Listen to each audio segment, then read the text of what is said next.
Hello, housekeeping here. Before we begin the episode, I just have to tell you my exciting news. So finally, after months of talking about it and toying with the idea, I finally set a date for my first ever masterclass.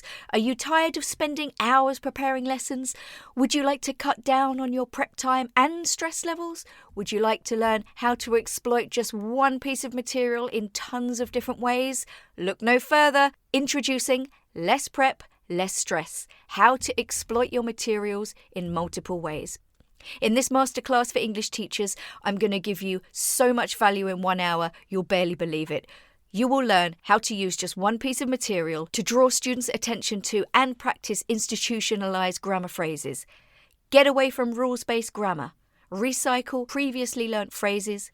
Use repetition to improve students' confidence. Use chunking to improve vocabulary retention, correct students' emergent language, and review and practice pronunciation. And this, in turn, will reduce your prep time, reduce your stress levels, and make happier students. What more could you want? Oh, you want more? You want more? Okay, I'll give you more. On top of all this value, there'll be a bonus Q&A session at the end of the masterclass. All this for just €25. But wait, there's more. What do you mean there's more? Of course there's more.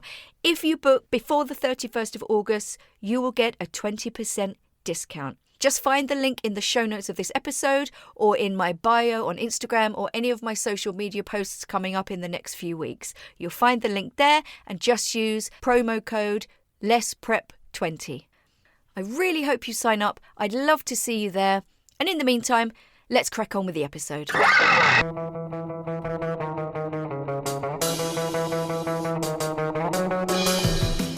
Welcome to Everything EFL podcast. My name's Erin O'Byrne and I absolutely love sharing my knowledge with you, my darling teacher, and helping you build not only community but your students' confidence.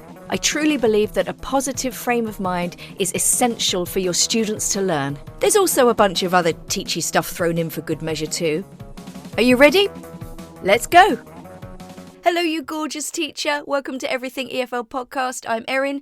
If you are one of my lovely regular listeners, welcome back. If you're a new listener, you are most welcome. Well, before we start, I know you had a bit of blurb at the beginning, but I just have to tell you that last week I reached 10,000 listens. 10,000 actual listens.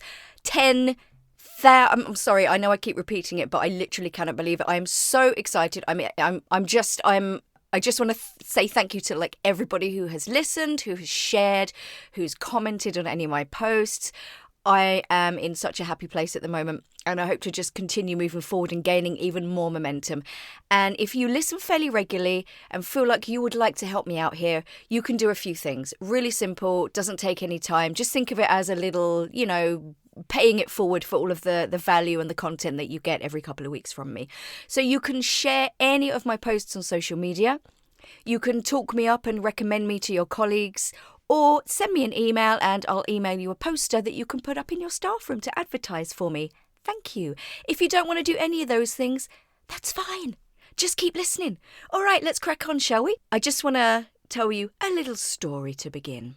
So last episode 85, just have a listen to it if you haven't already. But I finished by giving you a little dialogue building exercise. Just a brief recap for those of you who didn't listen. So it basically, this activity, you get pieces of paper and you write one line of dialogue on each piece of paper. Let's say 5 pieces of paper. And I usually base the sentences on some kind of grammar point. I was telling a friend about it yesterday, actually, because she was asking me, what can I do for the lesson on Monday? I've got passive. So I told her about this activity. And then I asked her 2 questions. I said, what's going to be useful for students in conversation? Dialogues. And also, what common verb phrases can you use in these dialogues using the passive? So things like, my flight's been delayed, what's it called? Things like that. So you're looking at the grammar in context. You're seeing how the grammar point works with other grammar points and language. So that there is just one of the many, many reasons why dialogues can be so effective and useful in class. We can call that number 1. I'm just going to count down a few more reasons why you shouldn't shy away from them. And then at the end, I'll give you a really easy, quick, simple bonus activity on how you can use dialogues. Okay, so let's go on to number 2, shall we? Dialogues represent real-life speech. How many times have you opened some kind of language textbook, for low levels or beginners and seen sentences like, I have a pen, you have a book, she has a backpack, etc., etc. And what the authors are intending here is to show students how to correctly use the verb to have with all the pronouns. But the problem is, do people talk like this? Do they talk to each other in this way? I'm really hoping you're saying no there. Please refer back to the passive turkey sentence in my previous episode. By using a dialogue, you can introduce the meaning and use of the verb to have through, just real life phrases like Mary says, "You've such a lovely house, And then Tom says, "Yeah, I do. Oh, it has a big garden too. Wanna see it?" So there's this definite exchange of meaningful information. I've used a filler like "oh" as well, and at the end of a sentence there. There's a contraction, you've, and wanna, that kind of slang word wanna, and also yeah. So just in those two lines, you've got so much going on in terms of language, and it's so much better than just showing these isolated I have a pen, you have a book kind of sentences. You're not helping your students when you do this. Stick it in a dialogue. Okay, number 3, students love to role play. And if a dialogue reflects a social situation, like visiting a friend, talking on the phone or shopping, of course they're going to enjoy it. It's going to mean something to them and they can imagine themselves in this situation.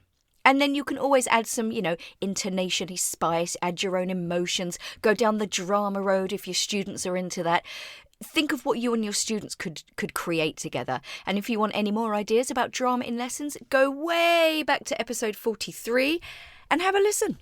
Number 4, dialogues provide models on which students can base their own conversations. So this repetition of this dialogue and this role play, that it might result in a possible memorization of key phrases. Like, think about my last example.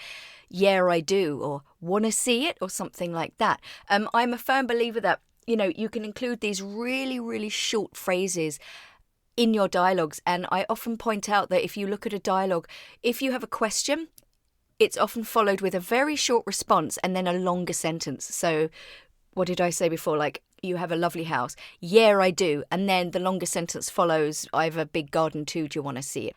Number 5, dialogues force students to focus on language production in a way that helps them practice correct usage. So you've got that focus on accuracy. And it is quite hard to do accuracy because, students, they make tons of mistakes all the time. And it can be quite exhausting for both of you. Like, how much do I correct? When is too much? When do I correct?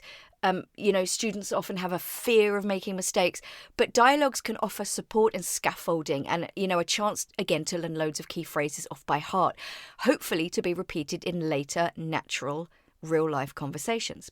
Number 6, student-created dialogues can be used to encourage creativity, which is why I always bang on about my dialogue idea. Again, see last episode.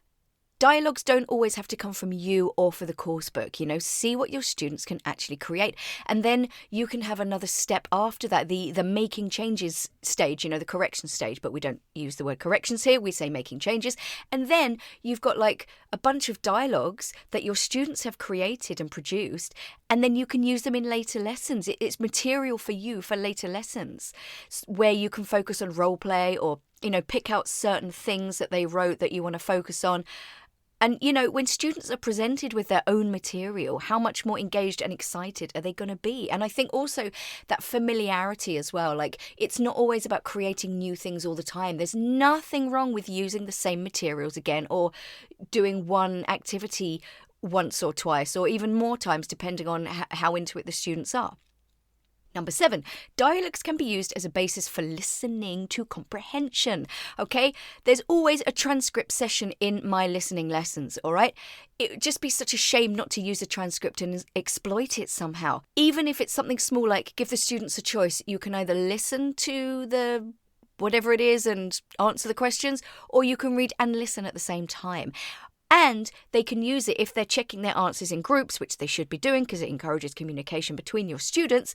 They can use the dialogue or the transcript to check their answers, especially if there is a bit of a conflict or a disagreement as to what the correct answer is. And again, it's no extra work for you. Number 8. So the beauty of dialogues is they can be as long or as short as you need them or want them to be, and you can find examples everywhere. You can create them. You can find them online. You can use the ones already in your course book. The question isn't where can I find them, it's what can I do with them? And this is something that I offer you in my upcoming masterclass. Details in the show notes. Not going to bang on about it anymore, okay? All I'm going to say is click on the link in the show notes. So I'm going to give you one little very, very simple bonus activity that you can use with dialogues. And I think this is especially effective with lower levels, right? So let's just say you've got like a standard dialogue, hi, where are you from? I'm from blah, blah, blah. What about you? How old are you? I'm blah, blah, blah. What about you? What you can do is get students to replace those key phrases with their own information. So if the dialogue says, where are you from? Oh, I'm from London. You can blank out London or tell them, use your own information as you're going through the dialogue. I mean, how simple is that? How simple is that? Okay, guys, thank you so much for sticking with me. Have a really safe, peaceful week. Look after yourselves. You deserve it. Put yourselves first, guys. And as always, share the love. Bye.